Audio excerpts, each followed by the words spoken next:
Picture two drug cases, same substance, same scale, tens of thousands of American deaths tied to the flow. In one case, the United States authorizes a military operation to capture a foreign leader.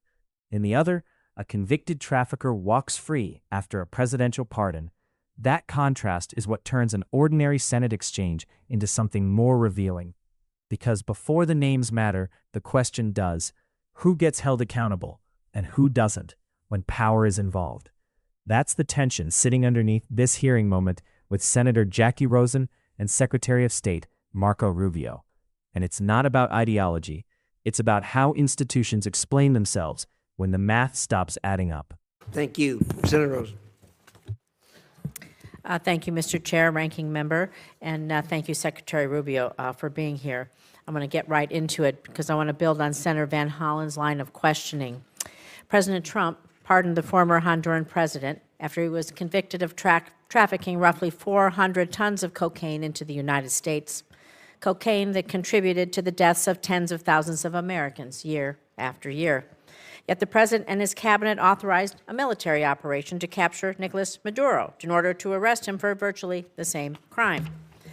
So, yes or no, because I have a bunch of questions here. To the best of your knowledge, was Hernandez convicted of trafficking approximately 400 tons of cocaine into the United States?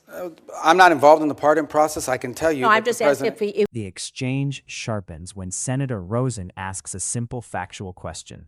To the best of your knowledge, was Hernandez convicted of trafficking approximately 400 tons of cocaine into the United States? Rubio responds, I don't do yes or no. I don't play games. This is not a game show. That's the moment. Not the accusation, not the policy dispute, the refusal. For ordinary Americans, this lands because it feels familiar. A direct question, a narrow fact, and a procedural sidestep. Rubio's explanation that he wasn't involved in the pardon process may be true, but it doesn't answer the question that was asked, and that gap matters, because the hearing isn't about personal knowledge. Yeah, but I don't do yes or no. I don't play games. This is not a game show. Do you know okay, so I'm just going to tell you So I can answer your question because I know what you're getting at, but go ahead. He was convicted.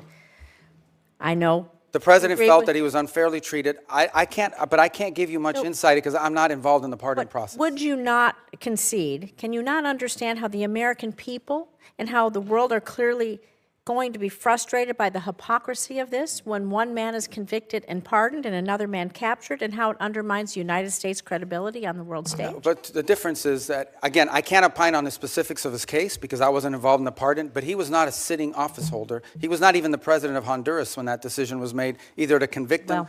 The difference between him and Nicolas Maduro is he was actively engaged in narco trafficking. It was an ongoing endeavor. I think it does undermine our credibility, but I'm going to move on to some foreign policy decision-making here, because this moment isn't about Marco Rubio or Jacky Rosen.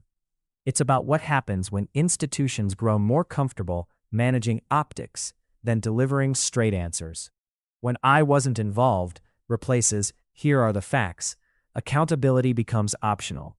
And once accountability becomes optional, credibility becomes fragile.